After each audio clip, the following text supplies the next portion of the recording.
students. I'm Dr. Ilke Das, Assistant Professor of Sociology at the Department of HSS IIT Roorkee. Welcome to another lecture for the NPTEL course Power and Politics in Contemporary India, a Sociological View. In this lecture, we'll discuss a very prominent question. Why study and caste together? Or why study caste, democracy together? So, we have been discussing power relationships, how do we understand power and what are the different dynamics of power. And democracy, as we have understood throughout the different lectures in this series, speaks about equality, speaks about representation and speaks about participation. But caste is hierarchically situated, as we have discussed before also. This is how most often than not we have addressed caste, the, the hierarchy in which everyone else is above others and everyone else is below someone else. So, this way we have seen that democracy and caste, for them to come together, it has to be a revolutionary idea, a hierarchical system in the form of caste and an egalitarian system in the form of representation. So, let us address in this lecture how both of them can be brought together and how in the context of post-colonial India or post-independent India, we see this transformation happening and what are the limitations of this transformation. So, let us start. So, in the post-independence period, we see that there is a form of political modernity or liberal political modernity that was introduced in the Indian context. When in the year 1950 we got our constitution, everybody above the age of 18 and above got a right to vote, which is also called as the universal suffrage. Every adult member of this country has the right to vote. Now, this was quite a revolutionary idea, primarily because in many other contexts, including in the global north, we see that in several countries up until 1970s, women were not allowed to vote. Whereas in the Indian context in 1950 itself, irrespective of somebody's caste, irrespective of somebody's creed, irrespective of somebody's gender, irrespective of whatever everything else, we see the people getting the right to vote. So, this was a political form of modernity that we adopted in the Indian context. But at the same time, while we got universal suffrage, the government of India as well as several state governments also implemented land reforms, reservations for SC and STs and expansion of welfare measures for the lower caste groups. This led to a very significant transformation, and the transformation is about a space in which, whether it was Congress, whether it was communist parties, whether it was other kind of dominant groupings at the national level as well as the regional level, these political parties, the bureaucracies and every other institutions of power were occupied by the dominant castes. And because they dominated or controlled the political space, so we see that the changes or the transformations that were supposed to happen were not happening at a rate that was expected of a rational modern polity. But democracy and its idea of one person, one vote meant that now anybody who is well organized can look at their own numbers and claim a representation in the institutions of power, which means that Dalits constitute of almost 16% of India's population. OBCs a lot more than that. So, they wanted a certain kind of representation for themselves through OBC politics, through Dalit politics as well as through Kisan politics in northern India. And in the regional, the kind of the assertions we see, particularly in South Indian context and West Indian context, that the backward classes had emerged quite strongly since they had attained certain level of education and empowerment during the colonial period. So, as I had discussed in the previous class, both Dalits and OBCs, they had also realized that if they are not together, if they are not forming associations, that means their voices will not be heard and they can never assert their right over the political space. And democracy provided them a certain kind of mobility through which their representation can be ascertained. So caste based associations all across the country became very significant in this case, and this was happening not in the 90s when caste based political parties became quite significant, but we're talking about the pre Mandal Commission era. And understanding this era in itself is significant for political sociology and our association of caste and democracy in India.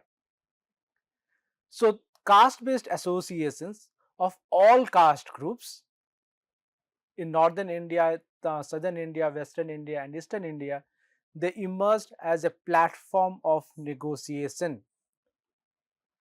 Even if these political parties were dominated by certain upper caste or dominant caste groups, still the associations demanded, or the caste forming their own associations demanded certain liberties, certain rights, certain negotiation manipulations from them, so that they can continue to vote. If not so, then they will choose certain other platform.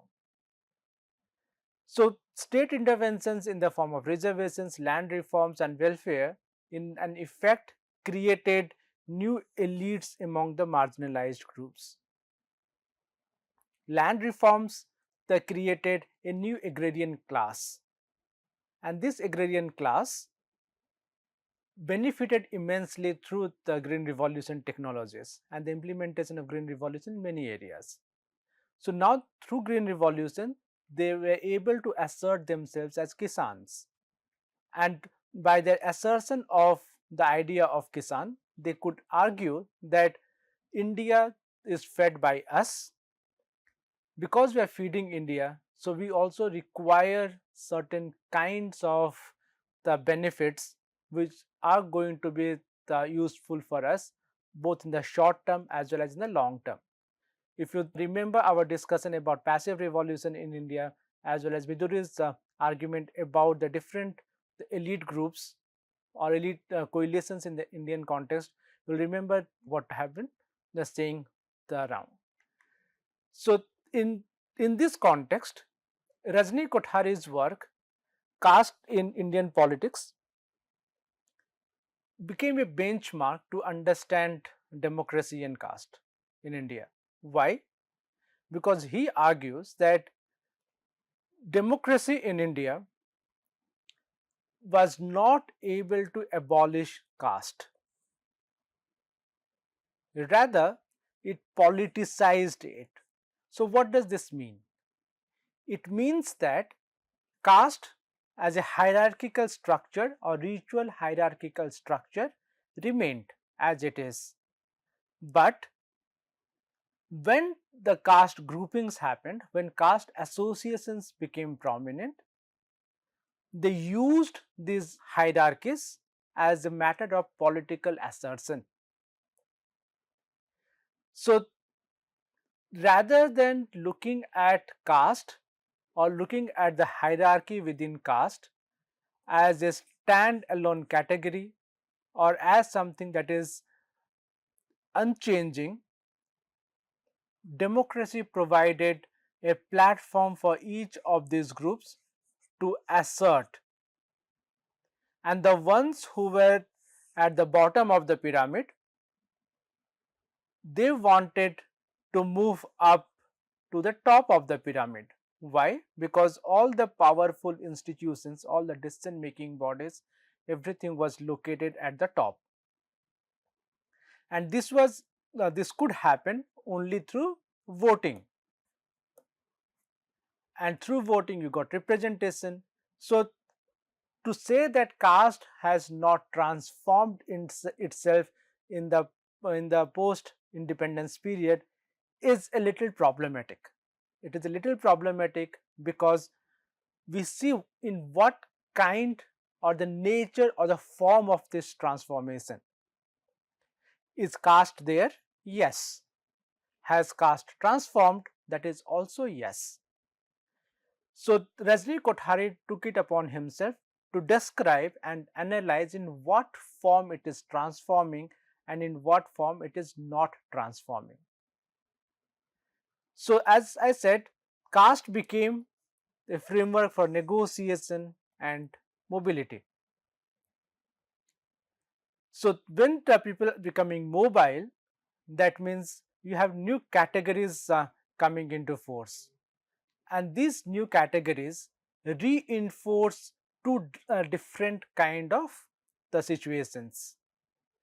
In one situation you have ritual basis, and the second that of political basis. Ritual basis, the Brahmins, the Kshatriyas, the Vaishyas, the Shudras, the Panchamas, they remained as they were, because as we have discussed before and as we are all aware of, there can never be a transformation in caste in terms of your ritual,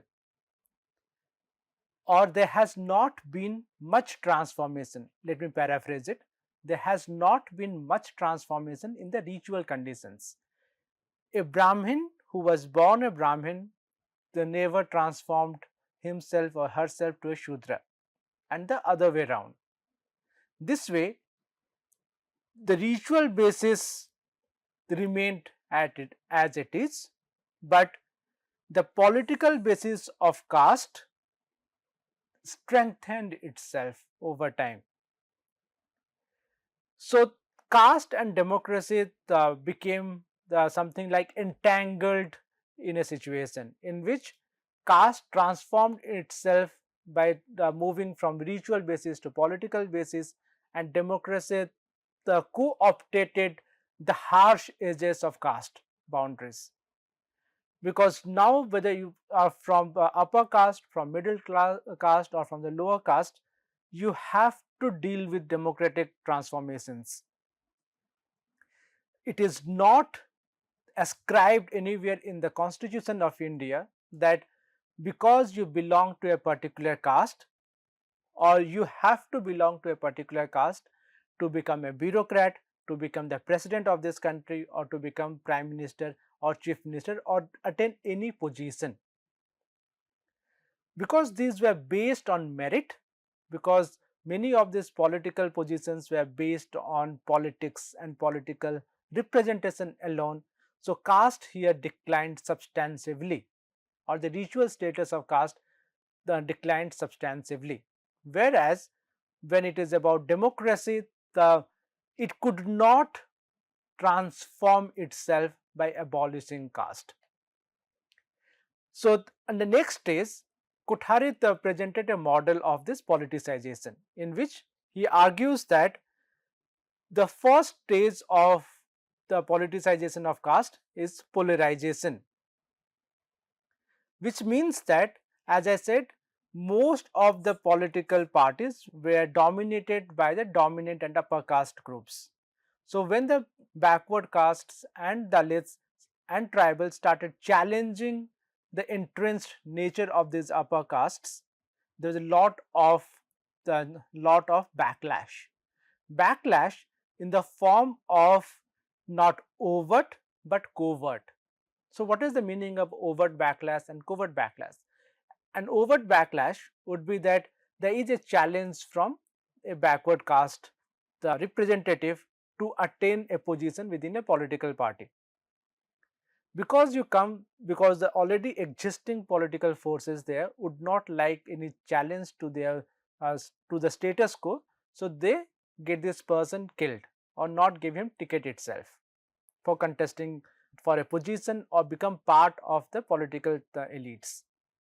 The second is, rather than incorporating somebody who is a threat to the existing power structure, why not have somebody who can be easily co-opted by blunting the edges of the radicalism? This way, while the dominant caste and the upper castes are able to negotiate with the challenges arising from the lower and backward castes, but at the same time it becomes a form of tokenism, that yes, see, we have representation here. Who says that we don't have representation from different groups or different groups in society itself? The second aspect is that of second stage is federation, in which you have alliance across castes for common interests. That means you have something like Jats, you have somebody like Gujars in the northern Indian context. So Jats and Gujars, when they are at the same stage, there could be conflicts because they share the same space, they share the same kind of domain. So when they have common interests or they have divergent interests, they would like to negotiate with each other, and this negotiation can happen in the form of becoming a farmer or kisan, or being non-Brahmin, because they would argue that being non-Brahmins or being non-Kayasths, we are subjugated and we do not get enough representation. This way, what we witness here is that there is a lot of problematic across across interests, across caste groups, and across entrenchment of these caste groups. But as Kothari suggests, the third stage is that of cross-cutting identities, because now that you have, through polarization, a certain caste grouping has been formed, you would like a common enemy or common other to fight against. Now that it has also been achieved, you would like to have cross-cutting identities so that different caste groups can form different factions and rule over certain political parties as well as certain political institutions. For example, the relationship between Kammas and Reddys the, in the Congress party of Andhra Pradesh. So Reddys have their own factions, Kammas have their own factions, but sometimes they come together so that their party can come to power. Or they would have negotiation with Kapus, they would have negotiation with Brahmins, they would have negotiation with many other Dalit groups so that they can bring Congress to power. So this way, factionalism was also very significant in this periodization of caste and politics in the Indian context.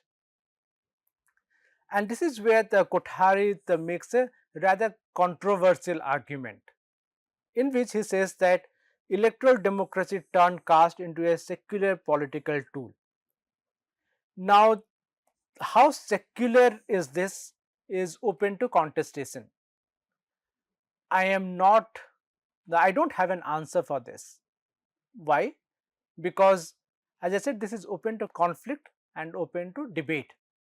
Certain scholars like Kothari, like Andre Bete, like Eman Srinivas, they would argue that there is more secularization of caste happening in the Indian context, whereas the scholars who are predominantly working with Dalit communities or who are working with backward caste communities, they would argue that there is no secularization of caste that is happening.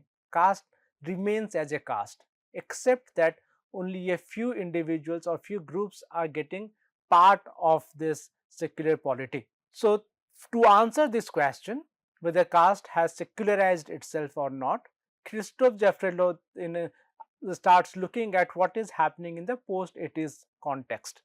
Because as we have seen, Rajni Kothari's model was till the 1970s. So he has not spoken much about the 1980s period.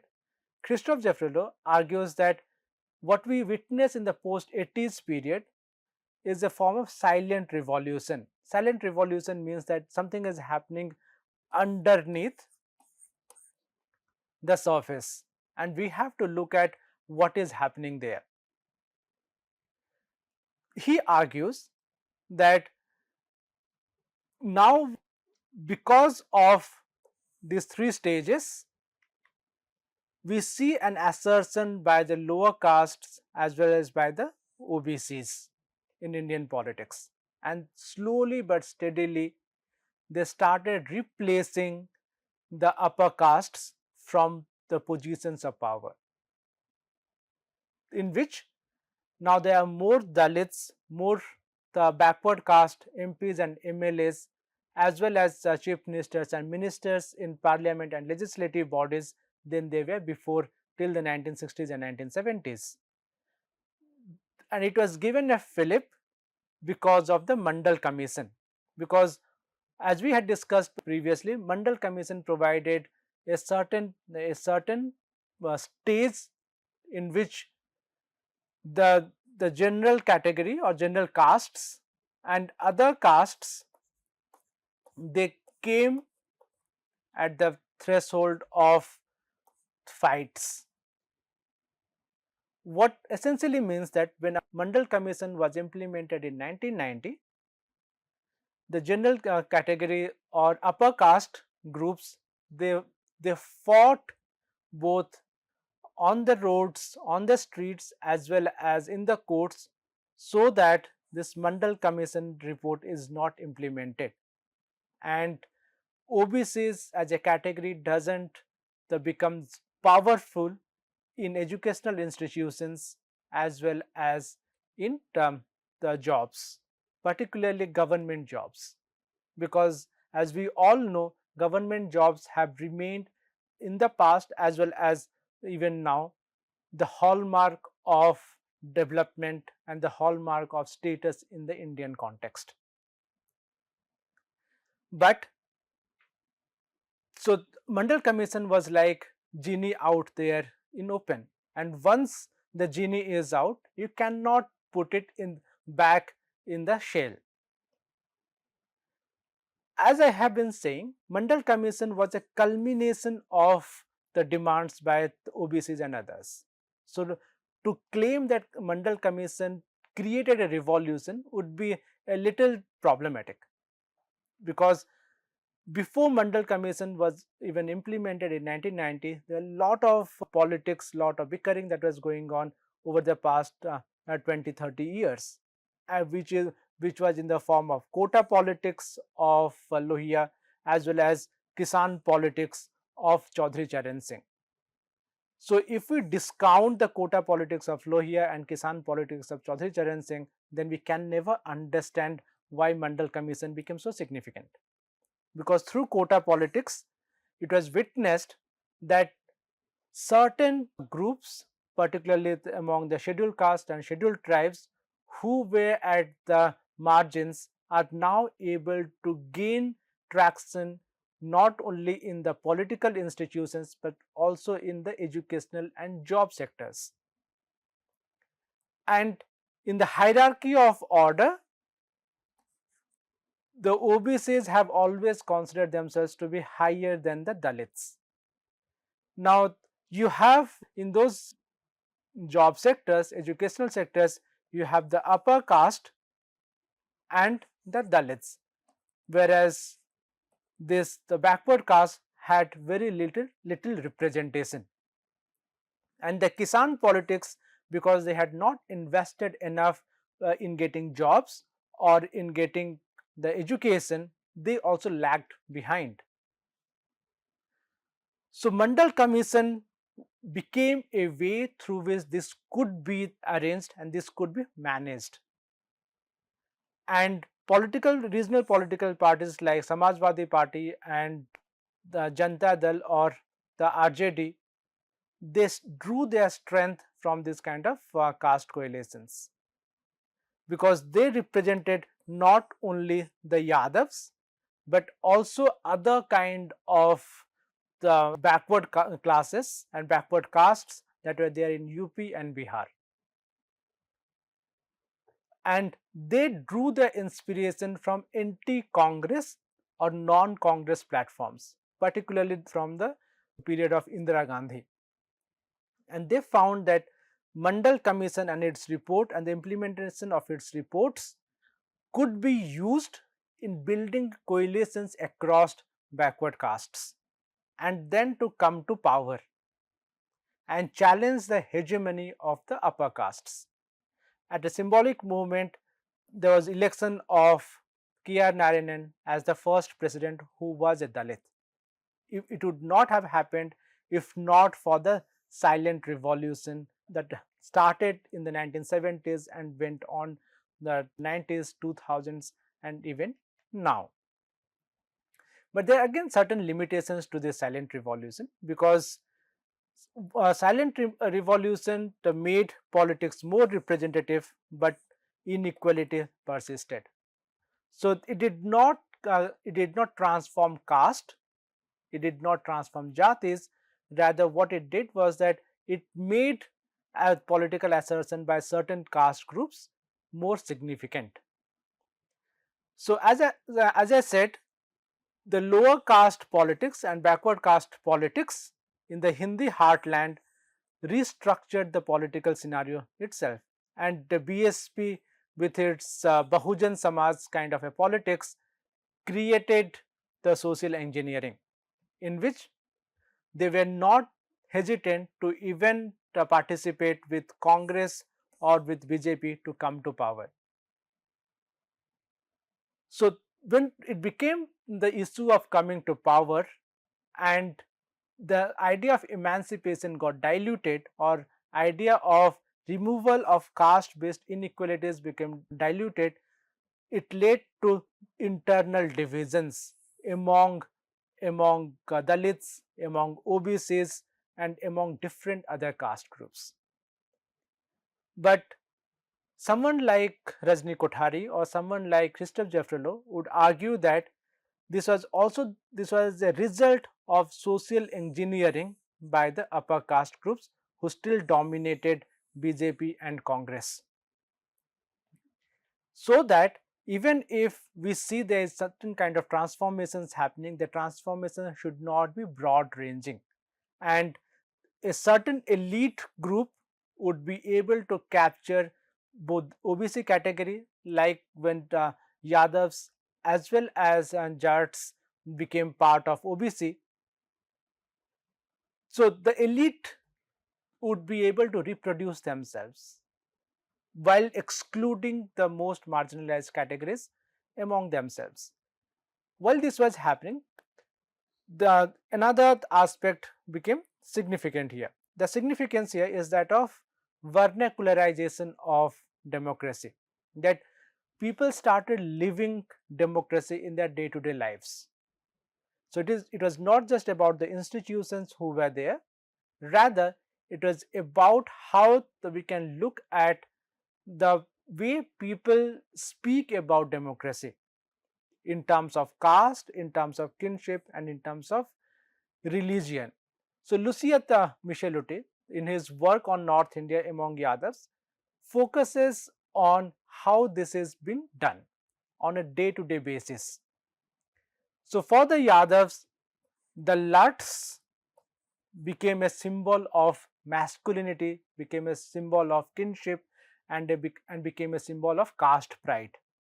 Because as we had discussed before, Yadavs also wanted to assert themselves as Kshatriyas or Yaduvansis.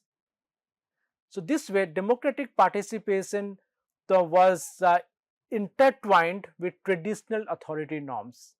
So people like Lalu Prasad Yadav, people like Nitish Kumar, people like the patriarchs of Samajwadi Party, as well as other kind of political forces, they asserted masculinity, and the homogeneity within the kinship structures so that their caste pride can be asserted every time, and the strong man became the patriarchal figures. So she argues that democracy in India is very interesting because on the one side it is modernizing, on the other side it is conservative. It is modernizing in the secular role in politics, conservative in bringing the patriarchal and caste hierarchies together. So unless and until these cultural groundings are understood, we cannot understand whether it is vernacularization of democracy or democratic practices in India themselves. Sambaiah Gundimeda, he also worked on the Dalit politics and argues that the Dalit politics is based on struggle for dignity and not just representation. It's not just about somebody getting represented or somebody getting elected, it's also about who is getting elected. Why? Because Dalit politics, both in North India, South India, as well as Western India, focuses a lot on Ambedkar's views on untouchability and the political problem of inequality. Unless and until these are addressed, Dalit politics cannot be understood in the Indian context. So, at the same time, the assertion through symbols, cultural pride, and local mobilization, for example, during Ambedkar Jayanti, or having symbols of Ambedkar statues with his blue dress and holding constitution, became something very significant. It's also about what kind of dress you are wearing. The color blue became a symbol of Ambedkarite movement as well as Dalit politics, which led to certain kind of reforms in the form of the recognition and rights of Dalits within Indian democracy. And without that, it is impossible to understand why the Dalit politics always speaks of struggle for dignity. And Ambedkarite politics is not only about representation, as I said, it's also about morality, how we are represented, and whether caste can remain as part of true democracy. Because true democracy is the difference between political democracy and social democracy. Now, as I had discussed before, political democracy is also about political emancipation, whereas social democracy is part of social emancipation. And the way Ambedkar had argued and had conflicts with Gandhi and others, it was about social emancipation and social democracy because he was a liberal in practice. So he focused on liberty, equality, and fraternity. And if we are focusing on liberty, equality, and fraternity, that means we are forming a nation, and this nation must be equal for everybody. It should not be exclusive to only a certain caste who are at the top of the pyramid. Rather, even the ones who are at the bottom of the pyramid should feel their representation in this cultural nation. And this cultural nation is sociological in practice through the liberty, equality, and fraternity. Now, coming to the conclusion of this lecture, caste continues to shape democratic outcomes in India, and it does so by creating certain zones where caste as a category can be assertive. Caste as a category can be understood through associations, through organizations, as well as caste can be understood through secularization politics. But hierarchies remain as they are.